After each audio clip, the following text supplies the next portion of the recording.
So let's read it. These are the thiazide diuretics, okay, like hydrochlorothiazide, chlorthalidone, उसके अलावा है मेट्रोलाजोन. Fine. अब इनका मैकेनिज्म क्या है कि they inhibit sodium chloride reabsorption in the early distal convoluted tubule. You remember मैंने आपके साथ डिस्कस किया था कि ये आपका अर्ली डिस्टल, ये डिस्टल कॉन्वोलेटेड ट्यूब्यूल है और ये है इसका अर्ली पार्ट. और यहाँ पे एक पंप होता है जिसको हमने क्या नाम दिया, सोडियम क्लोराइड पंप.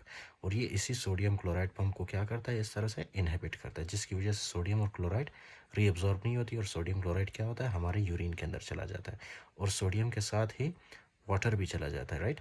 तो क्या होगा, नेट्रीयूरेसिस एंड डायूरेसिस, जिसकी वजह से ब्लड के अंदर वॉल्यूम कम होता है. सिंपल हो गया. उसके बाद है reduced diluting capacity of nephron, reduced calcium excretion. Calcium excretion ये रिड्यूस करता है, which I discussed with you. Okay, यहाँ से कैल्शियम एक्सक्रीट नहीं होता और कैल्शियम सारा क्या होता है, यहाँ से रीअब्जॉर्ब होता है. मैंने आपको बताया था कि ये कैल्शियम हमारे बॉडी का सबसे मेन कंपोनेंट, मतलब एक किस्म से एक इम्पोर्टेंट इलेक्ट्रोलाइट है जो कि क्या करता है, बोन्स के अंदर जाके बोन्स की हेल्थ को मेंटेन करता है. फाइन. तो इसलिए हमने थायजाइड डायरेटिक इसलिए देते हैं जब हमें जो है हमारे बॉडी के अंदर ऑस्टियोपोरोसिस वाला कंडीशन हो, फॉर एग्जांपल, राइट. तो उसमें क्या देते हैं हम लोग, क्या थायजाइड डायरेटिक देते हैं. थायजाइड डायरेटिक क्या करता है, कैल्शियम की रीअब्जॉर्प्शन में हेल्प करता है, फर्स्ट थिंग. और दूसरा ये है ना कि अगर किसी को किडनी स्टोन हो, नेफ्रोलिथाइसिस हो, उस केस में भी हम लोग थायजाइड डायरेटिक दे देते हैं, राइट. क्यों? क्योंकि ये जो है कैल्शियम को लॉस होने नहीं देता, एक्सक्रीट होने नहीं देता, राइट, यूरिन के अंदर. तो इस तरह से कैल्शियम स्टोन बनने के चांसेस भी कम होते हैं. अच्छा जी, तो इसको हम क्लिनिकल यूज़ किया है इसका, क्या कब यूज़ करते हैं, हाइपरटेंशन में. क्यों? क्योंकि मैंने आपको बताया था कि this will reduce the blood volume, और हाइपरटेंशन में यही तो होता है ना. ओके. तो एक तो ये क्या है कि हम लोग इसको हाइपरटेंशन में यूज़ करते हैं.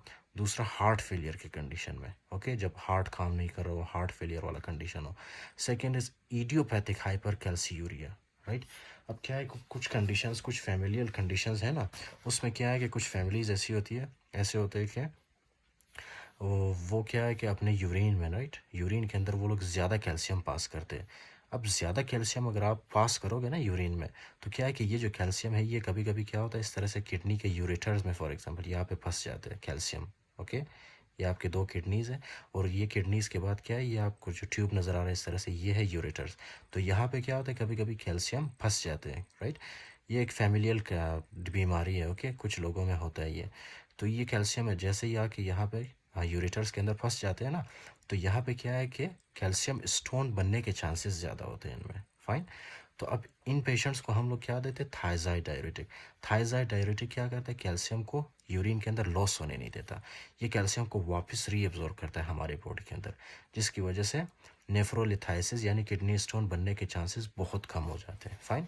So that is why it is a good drug.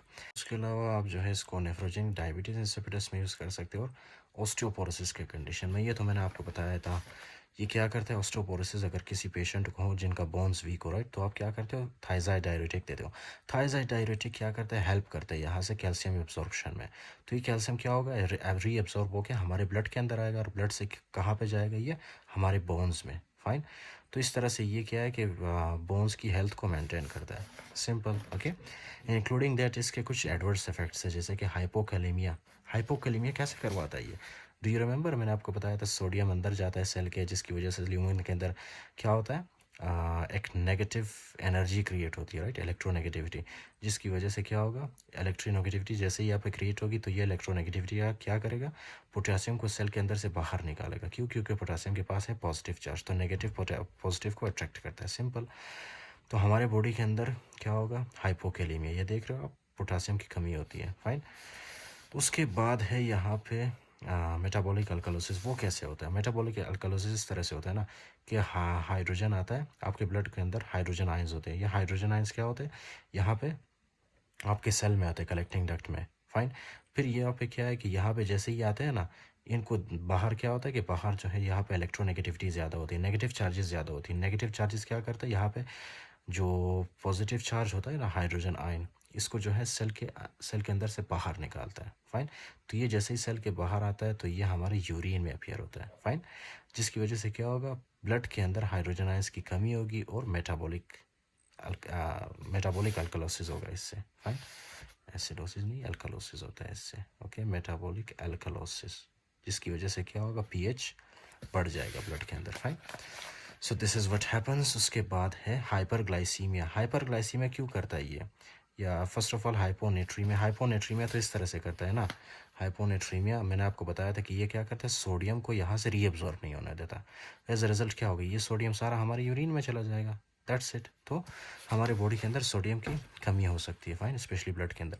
उसके बाद है हाइपरग्लाइसीमिया भी करवा सकता है, लेकिन इनके जो मेन साइड इफेक्ट्स वो यही है, ओके। उसके बाद है ये हाइपरग्लाइसीमिया करवा सकता है, क्यों, क्योंकि थायजाइड डायरेटिक्स पता है आपको क्या करता है, ये इनहिबिट करता है बीटा सेल्स ऑफ पेनक्रियाज को। Beta cells of pancreas normally क्या रिलीज करता है, इंसुलिन। तो आप अगर आप उसको फॉर एग्जांपल इनहिबिट करोगे तो क्या इंसुलिन रिलीज होगा, नहीं होगा, सिंपल। हाइपरलिपिडीमिया करवा सकता है ये लिवर के ऊपर एक्ट करके, एलडीएल लो डेंसिटी लिपोप्रोटीन की कंसंट्रेशन को बढ़ाता है, फाइन। उसके अलावा हाइपर यूरिसीमिया करवा सकता है, ओके। यूरिक एसिड जिसमें बढ़ता है आपकी बॉडी के अंदर, अब यूरिक एसिड जैसे ही आपकी बॉडी के अंदर बढ़ेगा ना, उससे आपको पता है क्या होगा, गाउट होने के चांसेस बढ़ जाएंगे, गाउट, ओके, गाउट। इसमें आपका बिग टो इन्वॉल्व होता है, ओके। उसमें क्या है कि उसमें जो है यूरिक एसिड एक्यूमुलेट होना स्टार्ट होता है, जिसकी वजह से आपको पेन होती है, फाइन। तो ये एक डिजीज़ है। उसके बाद है हाइपर कैल्सीमिया। एडवर्स इफेक्ट इसका क्या है, हाइपर कैल्सीमिया, क्यों, क्योंकि ये क्या करता है, कैल्शियम को रीअब्जॉर्ब करता है, फाइन। अगर ये ज़्यादा कैल्शियम को रीअब्जॉर्ब करे तो ऑब्वियसली आपके ब्लड के अंदर कैल्शियम की कॉन्सेंट्रेशन ज़्यादा होगी, which is a pathological condition, तो that is called the hypercalcaemia. उसके अलावा सल्फा एलर्जी, ये कि थायजाइड डायरेटिक्स, ये जो ड्रग्स हैं ना, हाइड्रोक्लोरथायजाइड वगैरह, क्लोरथैलिडोन, ये क्या है, ये जो है सल्फा ड्रग्स की तरह इनका नेचर होता है, सल्फा ड्रग्स की तरह, जैसे कि ट्राइमेथोप्रिम सल्फामेथोक्सोजोल, ये एक सल्फा ड्रग है, ओके। अब इसकी तरह इसका नेचर होता है, जिस मतलब जिन चीज़ों से सल्फा ड्रग्स बने होते हैं उन्हीं चीज़ों से जो है थायजाइड डायरेटिक्स आपका बना होता है, सिंपल। अगर किसी पेशेंट को सल्फा एंटीबायोटिक से एलर्जी है ना, अगर किसी पेशेंट को सल्फा एंटीबायोटिक से एलर्जी है, उस पेशेंट को जो है थायजाइड डायरेटिक से भी एलर्जी होगा, ओके, फाइन। क्यों, क्योंकि मैंने बताया था आपको, दोनों एक ही बाप के बेटे हैं, मतलब दोनों एक ही चीज़ से बने होते हैं, फाइन। अगर किसी को सल्फा ड्रग से एलर्जी है तो उसको थायजाइड डायरेटिक से भी एलर्जी होगा, सिंपल।